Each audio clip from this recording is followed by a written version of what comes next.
Chief justice के पद पर जाने की उनको बहुत बहुत बधाई।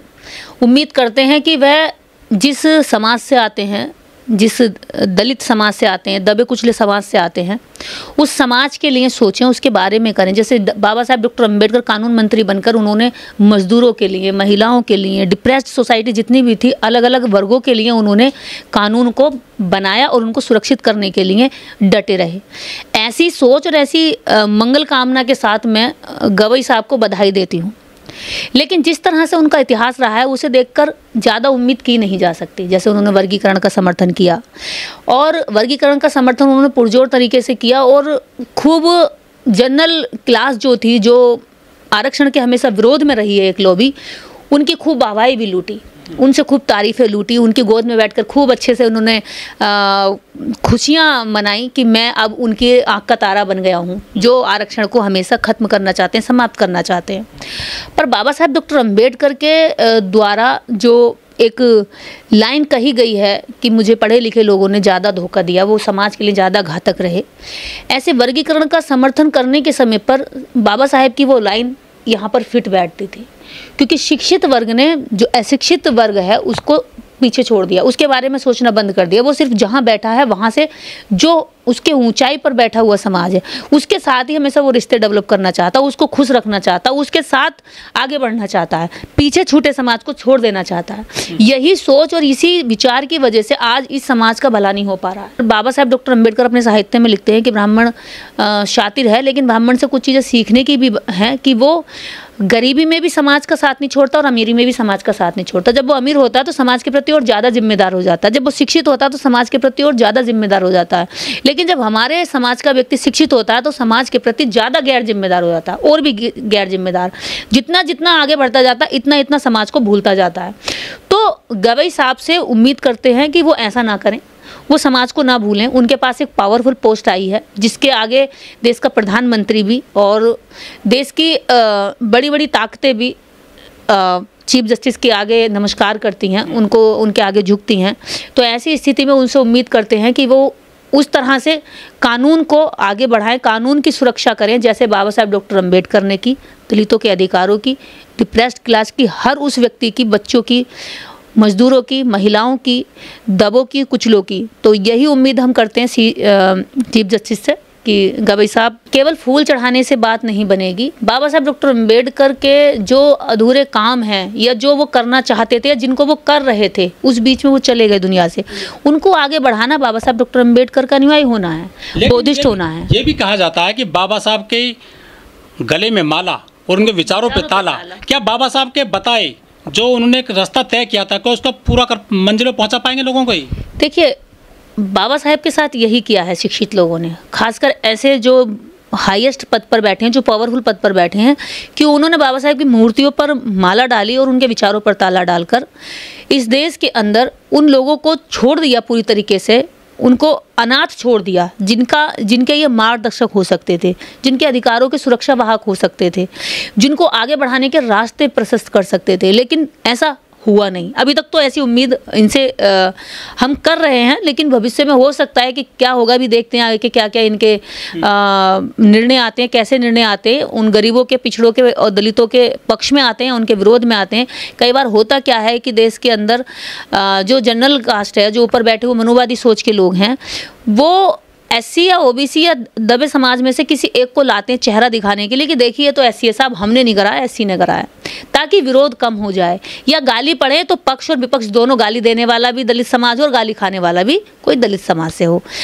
जितने आप देखेंगे ऐसे बड़े पदों पर बैठने वाले, जैसे आप हमारे राष्ट्रपति रामनाथ कोविंद जी रहे, सीढ़ियों तक पे उन्होंने बैठकर पूजा करी। उसके बाद में राष्ट्रपति द्रौपदी मुर्मू जी, जिनको मंदिरों में अंदर तक नहीं घुसने दिया, फिर भी वो बार बार मंदिर जाती हैं।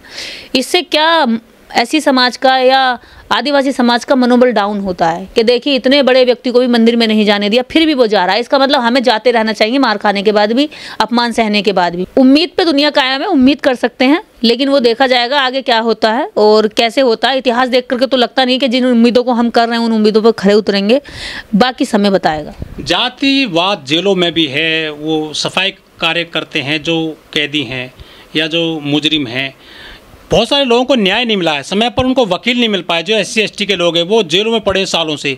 कुछ उनको उम्मीद जगेगी इस पूरे सिस्टम में जब एक पंच बन गए हैं SC समुदाय से आने वाले व्यक्ति? ये बात एक बार अपने भाषण में राष्ट्रपति द्रौपदी मुर्मू जी ने कही थी कि भारत की जेलें भरी हुई हैं और उनमें जो है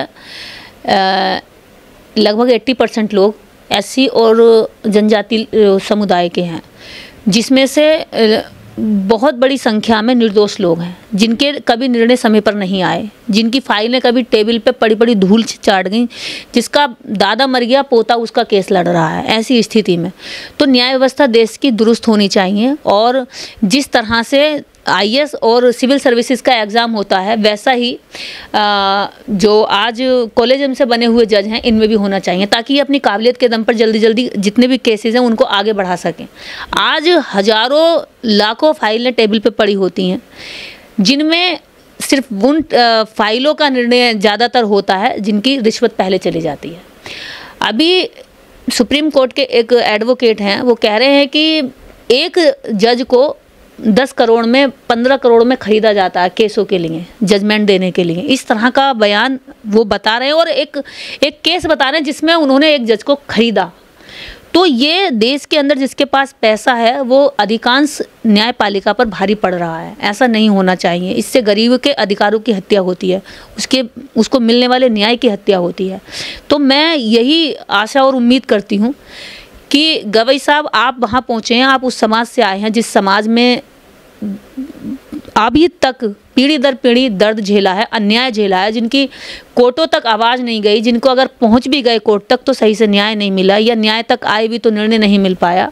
लेकिन ऐसे समुदाय के जो पीड़ित हैं वो तो सुप्रीम कोर्ट तक पहुँच ही नहीं पाते आसानी से। बहुत महंगी फीस है, बहुत लेट मिलता है न्याय। तो क्या उम्मीद जगेगी ऐसे समुदाय को? देखिए, उम्मीद की तो बात ऐसी है कि अब ऐसी समुदाय भी जान रहा है अपने अधिकारों को। पहले कभी कोर्ट तक या थाने तक भी नहीं जाना चाहता था, थाने से भी डरता था, वहीं पे उसको जो है सरेंडर करवा दिया जाता था। थाने चौकी से ही उसको सरेंडर करवा दिया जाता था। लेकिन अब चौकी से थाने जा रहा, थाने से डिस्ट्रिक्ट कोर्ट जा रहा, डिस्ट्रिक्ट से हाई कोर्ट जा रहा और हाई कोर्ट से सुप्रीम कोर्ट तक भी जा रहा है, क्योंकि उसको जो बाबा साहब डॉक्टर अम्बेडकर की विचारधारा है, जो ताकत है, उसका अंदाज़ा हो रहा है, उसका एहसास हो रहा है। यही कारण है कि डॉक्टर अम्बेडकर की मूर्तियों से लोग नफरत कर रहे हैं।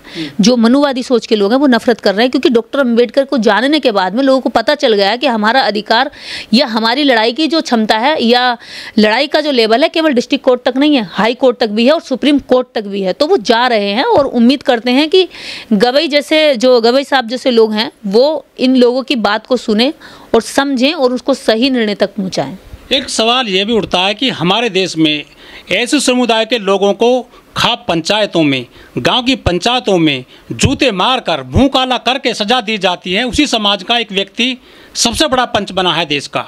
तो ये क्या कुछ विचारधारा लोगों की बदलेगी, मानसिकता बदलेगी देश में? अब देखिए, ऐसा तो जो आप गवई साहब के बारे में कह रहे हैं, काशीराम साहब लिखते हैं कि जो महाराष्ट्र में गवई परिवार होते थे उनकी इस कदर स्थिति थी कि दिन दहाड़े बहन बेटियों को उठा लिया जाता था और थाने या कोर्ट में जाना तो बहुत दूर की बात, गांव के ही अंदर 4 पंच बैठ करके समझौता करा दिया करते थे, या जिसने रेप किया होता था उसी के साथ जबरन शादी करा दिया करते थे, इसी को न्याय मानते थे। तो ऐसी स्थिति में मैं उनको तो आप छोड़िए कि देश के अंदर बाकी तो लोगों के साथ हो ही रहा, जिस परिवार से वो आ रहे हैं महाराष्ट्र के, उस जाति विशेष के लोगों के साथ इस तरह के अत्याचार हुए हैं। तो ये तो गवई साहब खुद देखें, जब वो कह रहे हैं कि मैं अम्बेडकरवादी हूँ, तो अम्बेडकरवादी होने के बाद तो ये सारी बातें मुझे नहीं लगता कि कोई अनभिज्ञ रह गया होगा कि देश के अंदर किस तरह की स्थिति दलितों ने झेली है या झेल रहे हैं अभी भी, या किस तरह की खाप पंचायतों के माध्यम से उनके समझौते करा करके वहीं उन्हें दर्द में छोड़ दिया जाता। उनके दर्द को कभी कोर्ट तक तो छोड़िए, थाने तक नहीं जाने दिया जाता। तो ऐसी स्थिति को बताने की हमें और आपको ज़रूरत नहीं होगी। मुझे लगता है गवई साहब जानते होंगे और इस पर आगे हमसे ज़्यादा बेहतर जान करके बेहतर निर्णय दे सकते हैं। और बाकी उनके ऊपर है कि वो कितना दबाव में रह करके इस पोस्ट पर काम करेंगे और कितना फ्री होकर। जो मेरिट का ओनर होते हैं वो तो गाय के गोबर में ज्ञान ढूंढते हैं, गाय गौमूत्र में अपना सारा ज्ञान प्रवाहित करते हैं। तो मेरिट वाले लोगों का तो पता चल गया, मेरिट वाले लोग देश की जासूसी कर रहे हैं। मेरिट वाले लोगों ने देश के अंदर जितने भी आतंकी हमले हुए हैं उनमें कहीं ना कहीं उनकी संदिग्धता पाई गई है। अभी वो कौन सी साध्वी है, वो मुंबई धमाकों में जो है मालेगांव मुंबई धमाके में वो अपराधी पाई गई थी। और हाँ, और प्रज्ञा ठाकुर और जाने कितने ऐसे लोग हैं।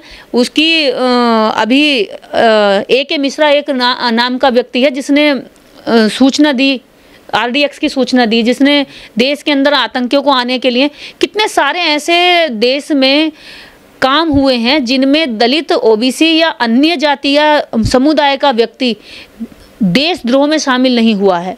इस देश के अंदर दंगे कराने, यही भागे सारे काला धन लेके भागने वाले ये, और देश के अंदर दंगे कराने वाले ये, सड़कों पर हंगामा करने वाले ये, जातीय और धार्मिक दोनों हिंसा फैलाने वाले ये, तो ऐसे लोगों से तो सावधान रहना चाहिए जो ये कहते हैं कि मेरिट हम में बहुत मेरिट है। तो उनमें मेरिट केवल नफरत की है। और तो और घर में क्राइम करने वाले महिलाओं के साथ ये, इनकी बहन बेटियां अपने घरों में अपने बाप भाई से सुरक्षित नहीं होती हैं, वो खुद आकर के ये कहानियाँ बताती हैं।